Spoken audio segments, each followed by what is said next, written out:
Hello മക്കളെ, എല്ലാവർക്കും സൈലത്തിന്റെ മറ്റൊരു മലയാളം ക്ലാസ്സിലേക്ക് സ്വാഗതം. അപ്പൊ ഇന്ന് നമ്മൾ പഠിക്കാൻ പോകുന്ന എന്താണ്? കവിതയാണ്. നമ്മുടെ സെക്കൻഡ് ചാപ്റ്റർ ആണ്. അപ്പോൾ നമ്മൾ ആദ്യത്തെ പാഠഭാഗം, യൂണിറ്റിന്റെ വിശകലനം, ഇതൊക്കെ നമ്മൾ ഇതിന് തൊട്ട് മുൻപുള്ള മലയാളത്തിന്റെ വീഡിയോയിൽ ടീച്ചർ പറഞ്ഞിട്ടുണ്ട്. അപ്പോൾ ഡീറ്റെയിൽ ആയിട്ടാണ് അത് വിശദീകരിച്ചിട്ടുള്ളത്. അപ്പോൾ കാണാത്ത ആളുകളുണ്ടെങ്കിൽ നിർബന്ധമായിട്ട് അത് കൂടെ ഒന്ന് കാണുക. ഓക്കെ. അപ്പോൾ നമ്മുടെ രണ്ടാമത്തെ പാഠഭാഗമാണ് സ്മാരകം എന്ന് പറയുന്ന കവിത. വീരാൻകുട്ടി മാഷാണ് ഈ ഒരു കവിത എഴുതിയിട്ടുള്ളത് കേട്ടോ. അപ്പോൾ നമുക്കറിയാം, മലയാളത്തിൽ ഉത്തരാധുനിക സാഹിത്യത്തിൽ, മലയാള സാഹിത്യത്തിൽ ഒരുപാട് പ്രധാനപ്പെട്ട കവിതകൾ എഴുതി ശ്രദ്ധേയനായിട്ടുള്ള കവിയാണ് വീരാൻകുട്ടി മാഷ്. കുഞ്ഞു കുഞ്ഞു കവിതകളാണ് കേട്ടോ അദ്ദേഹത്തിന്റെ കവിതകൾ എന്ന് പറയുന്നത്. നമുക്കിങ്ങനെ ഓർമ്മയിൽ ഓർത്ത് വയ്ക്കാൻ പറ്റുന്ന തരത്തിലുള്ള കവിതകളാണ് വീരാൻകുട്ടി മാഷ് എഴുതിയിട്ടുള്ളത്. ഭയങ്കര രസമുള്ള കവിതകളാണ്. ഓക്കെ. അപ്പോൾ 1962 അദ്ദേഹം, ടീച്ചറുടെ നാട് കൂടിയാണ് പേരാമ്പ്ര എന്ന് പറയുന്നത്, പേരാമ്പ്രയ്ക്ക് അടുത്തുള്ള നരയംകുളം എന്ന് പറയുന്ന സ്ഥലത്താണ് അദ്ദേഹം ജനിച്ചിട്ടുള്ളത്. കേരളത്തിലെ പല പ്രധാനപ്പെട്ട കോളേജുകളിലും അദ്ദേഹം മലയാളത്തിന്റെ അധ്യാപകനായി, പ്രൊഫസറായി ജോലി ചെയ്തിട്ടുള്ള ആളാണ്. അപ്പോൾ ഒരുപാട് പ്രത്യേകതകൾ, ഒരുപാട് പ്രധാനപ്പെട്ട കൃതികൾ അദ്ദേഹം എഴുതിയിട്ടുണ്ട്. ജലഭൂപടം, മാന്ത്രികൻ, ഓട്ടോഗ്രാഫ്, തൊട്ടു തൊട്ടു നടക്കുമ്പോൾ തുടങ്ങിയ ഒരുപാട് പ്രധാനപ്പെട്ട കൃതികൾ അദ്ദേഹം മലയാളത്തിൽ എഴുതിയിട്ടുണ്ട്. അപ്പോൾ അദ്ദേഹത്തിന്റെ ഒരുപാട് പ്രധാനപ്പെട്ട ഒരു കവിത, ഒരു കുഞ്ഞു കവിത എന്ന് പറയുന്നത്, ഒളിച്ചുകളിയിൽ മരിച്ചവർക്കുള്ള വിരുദ് മറ്റാർക്കുമില്ല. ഒളിച്ചുകളിയിൽ മരിച്ചവർക്കുള്ള വിരുദ് മറ്റാർക്കുമില്ല. അവർ അരികിൽ തന്നെയുണ്ട്. ആർക്കവരെ കണ്ടുപിടിക്കാനാവും?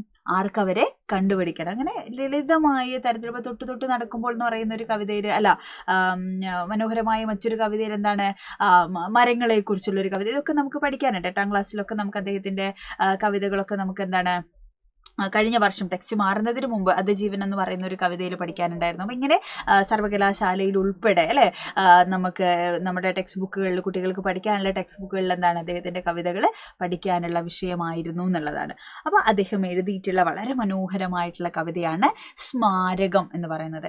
ഇനി എന്താണ് സ്മാരകം എന്ന് ചോദിച്ചാൽ നമ്മൾ എന്ത് പറയും? അതായത് ഏതെങ്കിലും ഒരു വസ്തുവിനെ ഓർമ്മിപ്പിക്കുന്ന ഒന്നിനെയാണ് നമ്മൾ സ്മാരകം എന്ന് പറയുക. അല്ലെ, ഏതെങ്കിലും ഒന്നിൻ്റെ ഓർമ്മ നിലനിർത്തുന്നതിനായിട്ട് ചെയ്യുന്ന കൃത്യത്തെ ആവാം, സ്ഥാപിക്കുന്ന വസ്തുവിനെ ആവാം, ഇതിനൊക്കെ നമ്മൾ എന്ത് പറയും?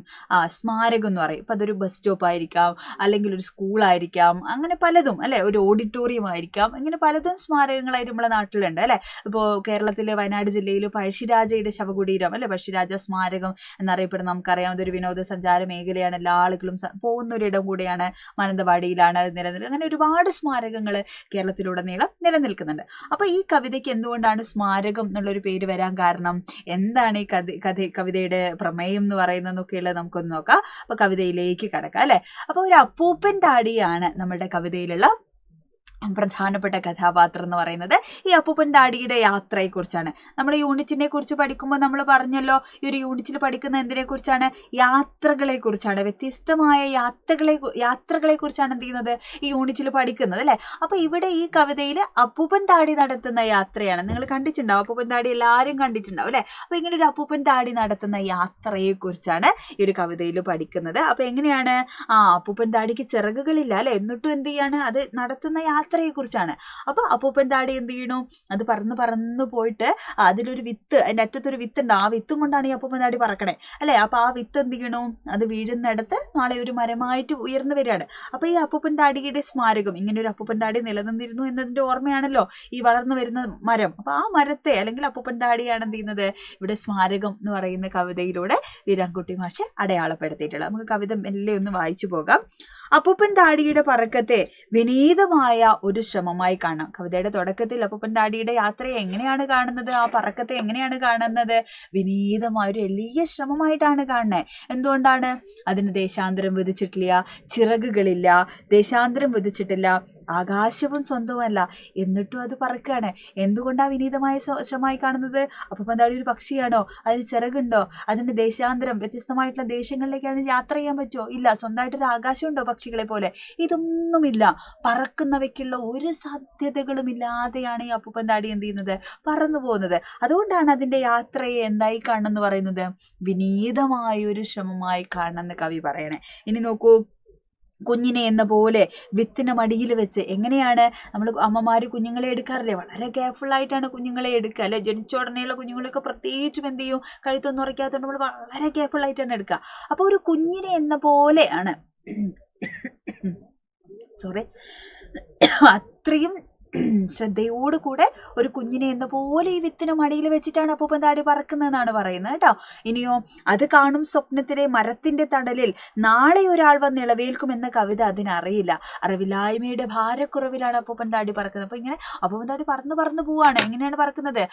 അത് കാണുന്ന സ്വപ്നത്തില് അല്ലെ, കവിതയിൽ മറ്റൊരു കവിത കൊണ്ടുവരാണ് കവി ചെയ്യണം അല്ലെ. അപ്പൊ നാളെ ഒരു മരമാവുന്നോ, ആ മരത്തിന്റെ തണലിൽ ഈ വിത്ത് നാളെ ഒരു മരമാവുന്നോ, ആ മരത്തിന്റെ തണലിൽ നാളെ ഒരാൾ വന്ന് റെസ്റ്റ്, ഇതൊന്നും അപ്പൂപ്പൻ താടിക്ക് അറിയില്ല അല്ലെ. ആ ഒരു ഭാരം ഒന്നും ഇല്ലാതെയാണ്, മറ്റുള്ളവരുടെ പ്രതീക്ഷകളുടെ ഭാരമൊന്നും ഇല്ലാതെയാണ് എന്ത് ചെയ്യുന്നത്, അറിവില്ലായ്മയുടെ ഭാരക്കുറവിലാണ് എന്ത് ചെയ്യുന്നത് അപ്പൂപ്പൻ താടി പറക്കുന്നത് അല്ലെ. ഇതാണ് അതിന്റെ വിത്ത് എന്ന് പറയുന്നത് കേട്ടോ. അപ്പൂപ്പൻ താടിയുടെ വിത്ത്, ഈ വിത്തും കൊണ്ടാണ് അപ്പൂപ്പൻ താടി യാത്രയാവുന്നത്. ഓക്കെ, അതിനെ പക്ഷി എന്ന് വിളിക്കാതിരിക്കാൻ നാം കാണിക്കുന്ന കരുണയിൽ അത് കുറച്ചുകൂടെ ദൂരം പോയേക്കും എന്ന് പറയാണ്. അതായത് പക്ഷികൾക്കുള്ള സാധ്യതകളൊന്നും അപ്പൂപ്പൻ താടിക്കില്ലല്ലോ. അപ്പൊ നമ്മൾ അതിനെ പക്ഷി എന്ന് കാണിച്ചതിൽ പറക്കുന്നില്ല, അത് വേഗത്തിൽ പോയില്ല, അല്ല ഇന്നടുത്ത് പോയി, അങ്ങനെ മനുഷ്യർക്ക് പലതരത്തിലുള്ള പ്രതീക്ഷകളാണല്ലോ. നമ്മളെല്ലാവരും അങ്ങനെയല്ലേ, നമ്മൾ ഫുൾ എ പ്ലസ് വാങ്ങും, അങ്ങനെ ചെയ്യും, ഇങ്ങനെ ചെയ്യുന്നൊക്കെയുള്ള മറ്റുള്ളവരുടെ പ്രതീക്ഷയുടെ പ്രഷർ കുക്കറിലാണ് നമ്മൾ പലരും ജീവിക്കുന്നത് അല്ലെ.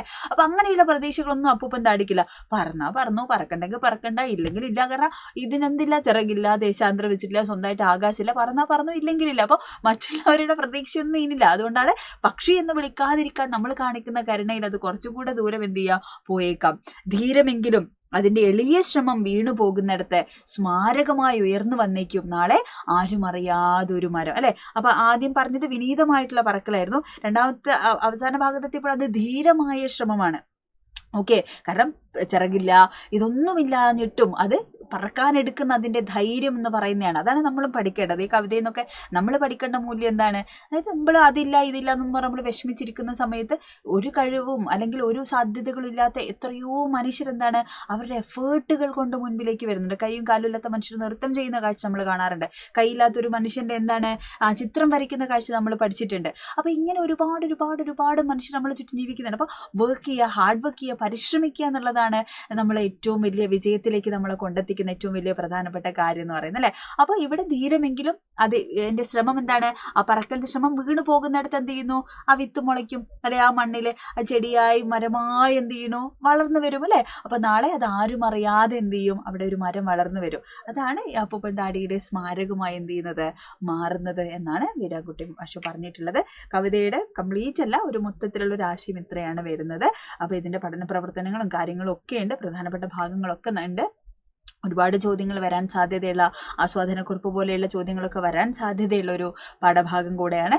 ഇത് കൂടാതെ മലയാള സെക്കൻഡിലും എന്ത് ചെയ്യാനുണ്ട്, മലയാള ഫസ്റ്റിലും ഒരുപാട് ചാപ്റ്റേഴ്സ് ഉണ്ട് അല്ലേ. അപ്പോൾ മലയാള ഫസ്റ്റ് നിങ്ങൾക്ക് എങ്ങനെയാണ്, ബുദ്ധിമുട്ടാണോ, ഈസി ആണോ? മലയാള ഫസ്റ്റിൽ ഏതെങ്കിലുമൊക്കെ ചാപ്റ്റർ നിങ്ങൾക്ക് ആവശ്യമുണ്ടോ? ഒക്കെ വേണമെങ്കിൽ നിങ്ങൾ കമൻറ്റ് ചെയ്യണം. മാക്സിമം ഫ്രണ്ട്സിന് നിങ്ങൾ ഷെയർ ചെയ്ത് കൊടുക്കുകയും വേണം. അപ്പോൾ കമൻറ്റ് ചെയ്യുമ്പോൾ ടീച്ചർ കാണാൻ പറ്റും, ഓക്കെ ഈ ചാപ്റ്റർ വേണം, അപ്പോൾ ആ ചാപ്റ്റർ ടീച്ചർക്ക് എന്ത് ചെയ്യാൻ പറ്റും, ഇതേപോലെ കോണ്ടന്റ് വീഡിയോ ആയിട്ട് ചെയ്തു തരാൻ പറ്റും. ഇനി ഇത് മാത്രമല്ല, നമ്മൾ ആപ്പിലൊക്കെ എന്താണ് ഇപ്പോൾ അല്ലെ, രണ്ടാമത്തെ ബാച്ച് എന്ത് ചെയ്തുകൊണ്ടിരിക്കുകയാണ്, കംപ്ലീറ്റ് ആയിക്കൊണ്ടിരിക്കുകയാണ്. അപ്പോൾ നിഞ്ച ബാച്ചിലേക്ക് നിങ്ങൾക്ക് അഡ്മിഷൻ എടുക്കണമെങ്കിൽ വേഗം തന്നെ ഇതാ താഴെ നിങ്ങൾ കാണുന്നുണ്ടല്ലോ നമ്പറൊക്കെ. അപ്പോൾ ഈ ഒരു ചുരുങ്ങിയ സമയത്താണ് നമുക്ക് യൂട്യൂബിൽ ഇത്തരം ക്ലാസ്സുകളൊക്കെ പറഞ്ഞുതരാൻ പറ്റും. പക്ഷേ ആപ്പിലാവുന്ന സമയത്ത് വളരെ ഡീറ്റെയിൽ ആയിട്ട് നമുക്ക് ഒരുപാട് കാര്യങ്ങൾ വിശദീകരിച്ചിട്ട് എന്ത് ചെയ്യാൻ പറ്റുന്നു, പാഠഭാഗങ്ങൾ എന്ത് ചോദ്യം ചോദിച്ചു കഴിഞ്ഞാലും എഴുതാൻ പറ്റുന്ന രീതിയിലേക്ക് നമുക്ക് പഠിക്കാൻ പറ്റും. അപ്പോൾ ഇനിയും സമയം കളയരുത്. നമ്മുടെ ഓണം പരീക്ഷേൻ്റെ ഒക്കെ ഡേറ്റ് ഒക്കെ വന്നിട്ടില്ല, നിങ്ങൾക്കറിയാലോ. അപ്പോൾ വേഗം തന്നെ എന്ത് ചെയ്യാം, നമ്മുടെ അഡ്മിഷനൊക്കെ എടുക്കുക. അടിപൊളിയായിട്ട് നമുക്ക് ഒരുമിച്ച് എന്ത് ചെയ്യാം, പഠിച്ചു തുടങ്ങുക. അപ്പോൾ ഈ ഒരു വീഡിയോ നിങ്ങളുടെ ഫ്രണ്ട്സിനൊക്കെ ഷെയർ ചെയ്ത് കൊടുക്കുക. ഉഷാറായിട്ടിരിക്കുക, അടിപൊളിയായിട്ടിരിക്കുക. ബൈ.